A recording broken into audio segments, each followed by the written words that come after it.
So at the beginning of each video, you will see a message that says, "Come grow with me."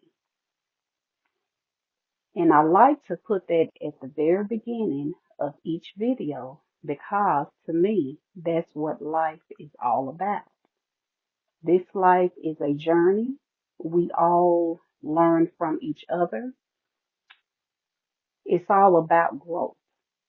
It's all about learning as we go on this journey how to grow, how to become,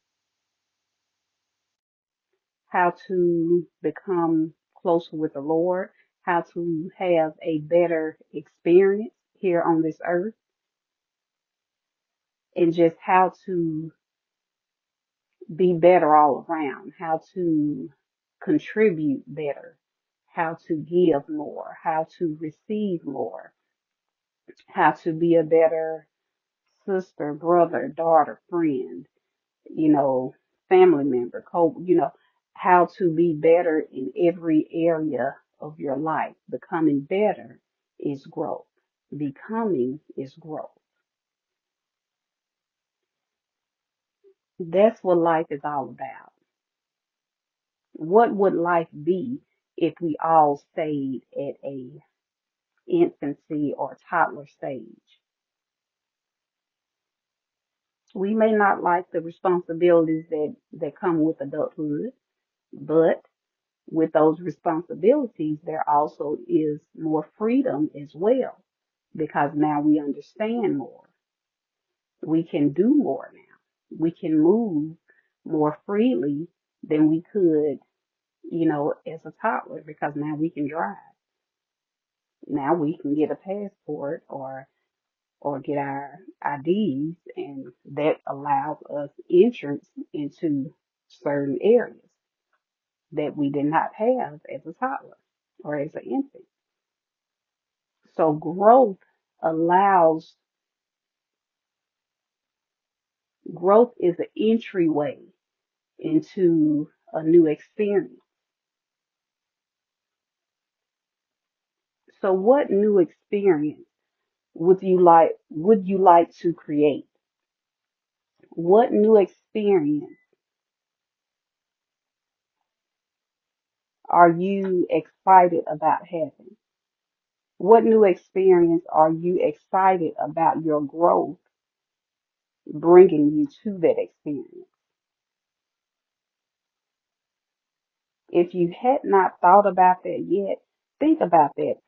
Think about what would you like to experience? What would you like to do? Where would you like your growth to take you?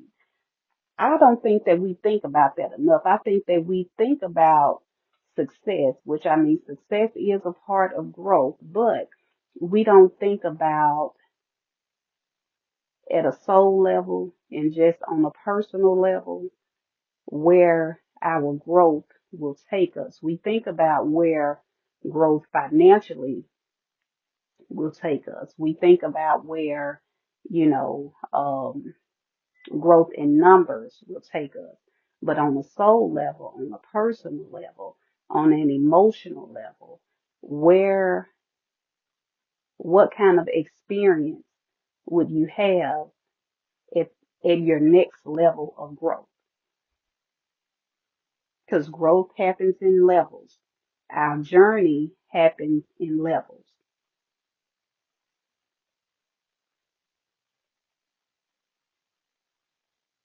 So what level are you looking forward to next?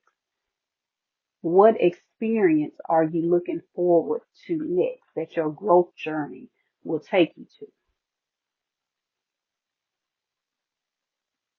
That's just some food for thought. So this will not be a long message, but that's just some food for thought. Um, think about your growth journey. Think about where it will take you to. Of course, we may not know our end point because growth, growth in life is a journey after all. So it's continuing to evolve. It's continuing to reveal itself a little at a time. So we have to get moving in order to see the next. So while we're here, then we will never see the end. And we're not meant to see the end because the end is not up to us. The end is up to the Lord. So he already knows our end. So what we need to focus on getting to the next. I mean, of course, you plan how you would like to spend your end days, maybe. You plan your retirement. You plan for the next, you know, 20 years, to some extent of your life. You can plan for certain things, but you don't know how your soul will grow. You don't know on a personal level how you will grow and what type of experiences that you will have that will get you to retirement. What type of experiences that you will have that will get you to, whatever said goal that it is. So we focus on numbers, but let's focus on soul growth. Let's focus on our emotions because I'm sure that I'm not the only person that has encountered many emotionally unevolved and emotionally stagnant and emotionally immature individuals. So let's make sure that we are not contributing to that society. Let's make sure that when people come in contact with us, that we leave them better off than they were when we found them. That should be the goal. The goal should not be to break someone down. The goal should not be to make sure that someone has a bad experience.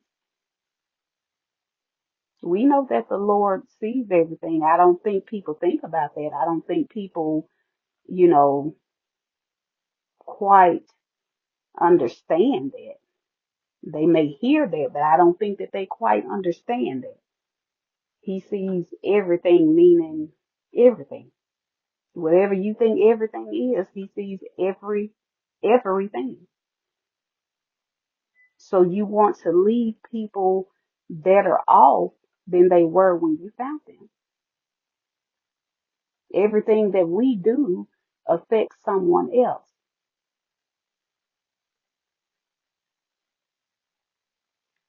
When you don't do something that you are supposed to do, then that also affects someone else.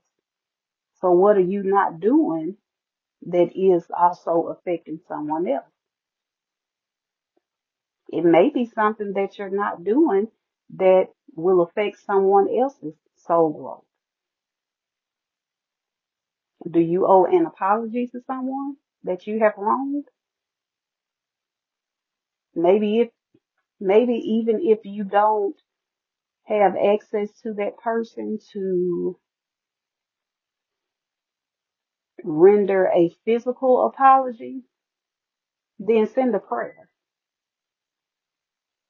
Ask the Lord to forgive you.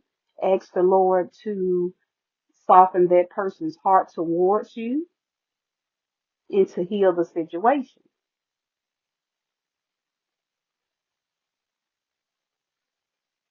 because that's God's child that was wronged at the end of the day.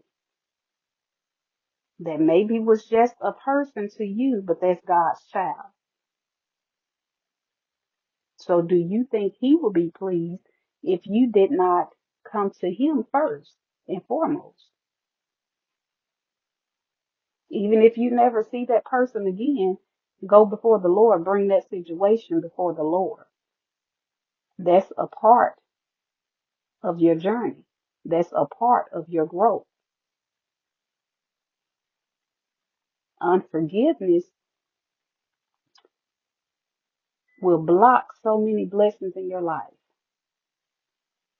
If you can't ask for forgiveness from someone else, that means that you have not forgiven yourself.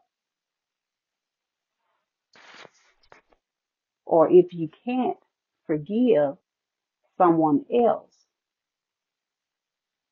then you may be on the borderline of harboring hate. That's not saying that it's easy. Forgiving is one of the hardest things that there is to do. Forgiving is harder to do than love. Now that's something to wrap your mind around. To forgive, it is harder to forgive someone than it is to love someone. We can freely love. Well, most people, a healed person can freely love because that comes natural. That's innate. But to forgive, that's a completely different thing. To forgive, you have to be judgment free of the wrongdoing that that person caused to you or a loved one.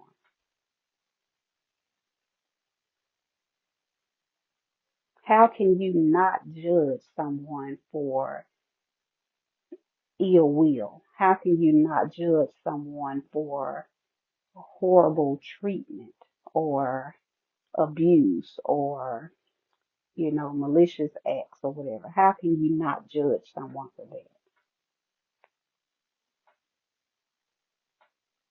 That takes a pretty evolved person. That's an act that's basically not of you. That's an act that's of the Lord. It's not natural to forgive. It's not. That's why we have to give things to the Lord and allow Him to soften our hearts. Allow Him to heal the situation. Healing the situation is softening our heart and allowing that other person to see and understand their wrongdoing.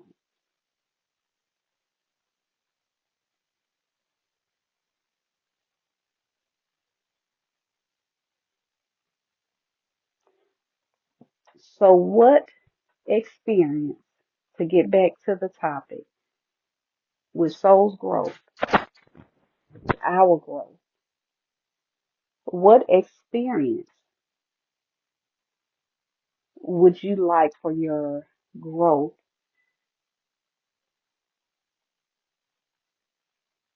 to take you to? What experience are you looking forward to experiencing?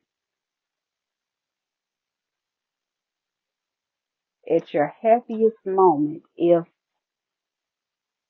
we have ever experienced real bliss, or if you ever think about what bliss would feel like, what bliss really is, what type of experience will allow you to experience bliss?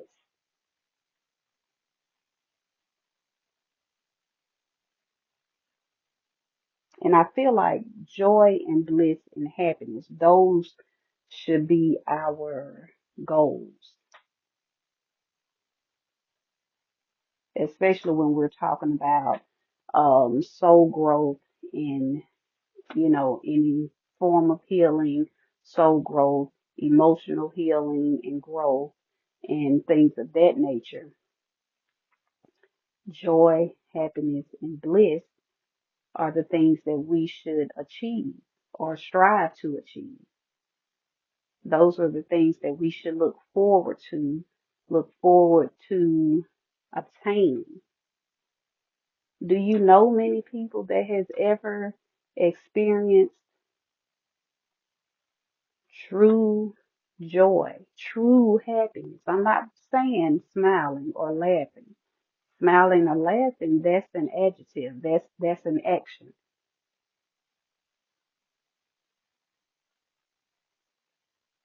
But true, I mean on a soul level,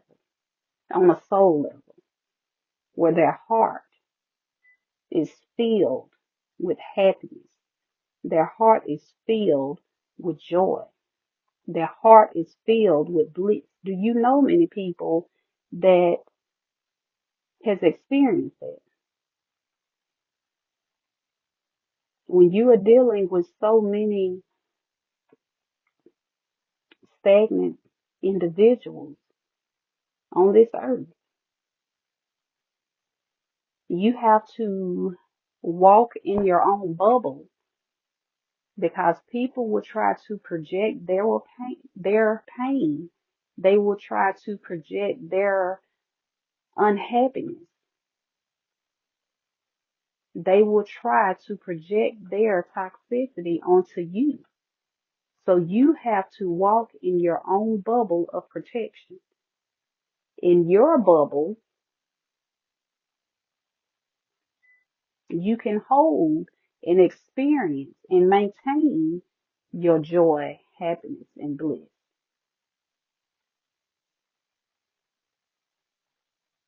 So we are going into a new year. We're looking forward to bigger and better things. We're looking forward to growth because that's what this life, that's what this journey is all about, growth. So what experience are you looking forward to in this new year? What experience will bring forth happiness, joy, and bliss?